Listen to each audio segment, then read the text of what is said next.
Olá! Façamos hoje a leitura do resumo do livro de Êxodo, da Bíblia Sagrada. Utilizaremos como referencial a Bíblia da Mulher, Leitura Devocional Estudo, segunda edição, Barueri, São Paulo, produzida pela Sociedade Bíblica do Brasil, edição de 2010. Bem, então, vamos ler o resumo de Êxodo, porém não citaremos detalhadamente todas as referências. Êxodo, o segundo livro de Moisés, chamado Êxodo. Bem, autor. Ainda que o livro de Êxodo não declare o nome do seu autor, a tradição atribui sua autoria a Moisés, juntamente com os outros livros do Pentateuco. O grupamento dos 5 primeiros livros do Antigo Testamento também é chamado de Lei de Moisés, Lei ou Torá. Em hebraico, significa lei ou instrução. Várias referências no Antigo Testamento e no Novo Testamento apontam a atribuição do Êxodo a ele, como parte do Pentateuco. Cristo se referiu ao relato da sarça ardente como mencionado no livro de Moisés. Ao mesmo tempo, o próprio livro de Êxodo fala de Moisés, registrando acontecimentos importantes, como era habitual no Antigo Oriente Próximo. Data. Êxodo menciona brevemente acontecimentos anteriores e as últimas viagens dos israelitas, descrevendo também a opressão sofrida no Egito. Mas a maior parte do livro diz respeito ao período que vai do nascimento de Moisés até a dedicação do tabernáculo, abrangendo 81 anos.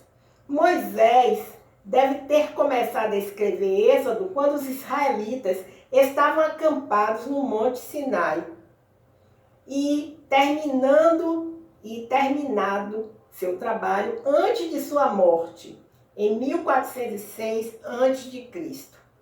Esta interpretação aceita 1445 a.C. como a data mais provável para a saída dos israelitas do Egito. Isso coincide com informações em Êxodo sobre datas de vários acontecimentos e com registros cronológicos em outras passagens do Antigo Testamento. Pano de fundo. Contexto. Quando Moisés nasceu no Egito, época agora denominada Novo Reino ou período imperial, havia começado a 18ª dinastia de reis. Simplesmente símbolo da longa existência nacional e cultural do Egito, as pirâmides de Gizé já existiam há 1000 anos. Os militares egípcios estenderiam os limites da nação para o norte, através de Canaã e da Síria, até o rio Eufrates. Impostos e comércio trouxeram riquezas desde a Núbia até o sul, assim como de Canaã e da Mesopotâmia. A ciência, literatura, arte, religião e os costumes egípcios tiveram longa duração. Destinatários. Êxodo foi dirigido aos israelitas. Haviam crescido no deserto e estavam na fronteira da terra prometida, em Canaã. Seus pais e avós foram aqueles que viveram cativos no Egito, viram o Mar Vermelho se abrir, a primeira ocorrência do maná, a entrega da lei no Monte Sinai e outros acontecimentos registrados no livro.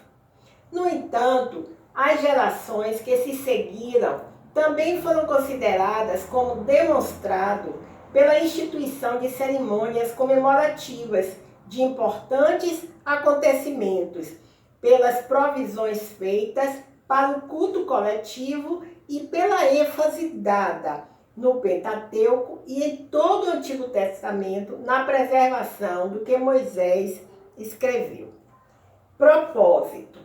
Através da apresentação que Deus fez de si mesmo, o livro de Êxodo mostra que o Senhor merece a confiança e obediência de seu povo. Deus libertou os israelitas do Egito, cuidou deles no deserto, concedeu perdão e estabeleceu com eles um concerto de relacionamento através da qual seriam uma nação distinta, tendo o Senhor como seu Deus. Características literárias. A visita de Jetro a Moisés é um ponto decisivo na estrutura do livro. Moisés resume os acontecimentos anteriores e a resposta de Jetro mostra que as ações do Senhor estavam tendo o efeito desejado. A oferta do sacrifício de Jetro prepara o leitor para os capítulos subsequentes sobre a adoração e a construção do tabernáculo. A observação de Jetro sobre a necessidade de leis e de organização da comunidade prepara para a introdução do material legal encontrado no livro. Em outras palavras, o relato da visita de Jetro serve como uma hábil transição temática. Temas. A revelação que Deus faz de si mesmo é o tema principal do livro de Êxodo. As confrontações com Faraó e a libertação do Egito, a preservação dos israelitas no deserto e a outorga das leis para a vida diária e para o culto servem para revelar o caráter essencial de Deus.